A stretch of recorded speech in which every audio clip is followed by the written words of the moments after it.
सोनाक्षी जी, कांग्रेस से एक नेता है विजय वट्टेटीदार, महाराष्ट्र में कांग्रेस के एमएलए हैं। उन्होंने कहा कि पाकिस्तान ने तो 15-15 हजार रुपए के ड्रोन भेजे, उनको मारने के लिए हमने 15-20 लाख रुपए की मिसाइल्स बर्बाद कर दी, बड़ा खर्चा कर दिया। वैसे ये कांग्रेस के नेताओं को कैसे पता कि कौन सी मिसाइल किस चीज के लिए लॉन्च की गई थी? यही बड़ी विचित्र सी बात है। इन नेताओं के साथ जानते क्या होता है?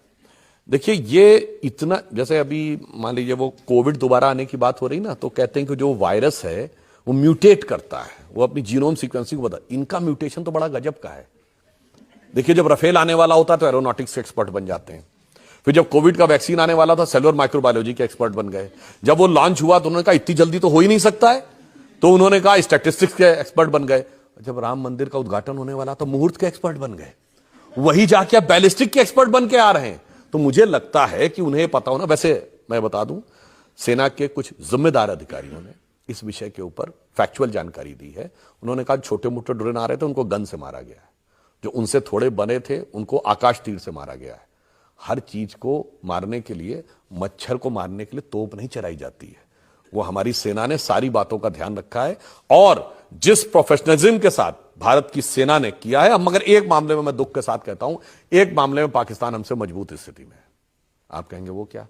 पाकिस्तान में वहां के सेना के ऑपरेशन पे कोई सवाल नहीं उठा रहा है। ना कोई यूट्यूबर, ना कोई इन्फ्लुएंसर, ना कोई नेता यहां पर अनेक सवाल उठा रहे हैं। बस इसी चीज को समझने की जरूरत है और इसीलिए ईमानदारी से प्रधानमंत्री जी ने एक प्रयास किया है, जो 7 डेलीगेशन भेजे हैं, कि पूरी दुनिया को यह लगे कि भारत एक साथ है। और जो आपने कहा कि पाकिस्तान हमारे बयानों को यूज करता है, यह तो जब कांग्रेस सत्ता में थी तब भी यूज करता था। और ये मैं फैक्ट के साथ कह रहा हूं, समझौता एक्सप्रेस पाकिस्तान ने करवाया और यह बात एफबीआई और अमेरिकन एजेंसीज के इन्वेस्टिगेशन में भी आई। पहले आईबी भी कह रही थी कि पाकिस्तान ने कराया, अचानक आपने यू टर्न ले लिया और हिंदू टेरर की थ्योरी दे दी। पाकिस्तान कोट करने लगा, देखो भारत हमसे कह रहा है, ये कर रहा है।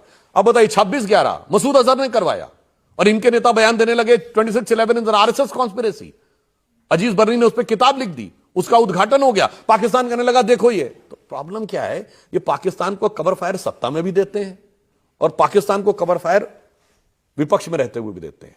मैं विनम्रता से कहना चाहूंगा, सीखना है तो हमसे सीखिए।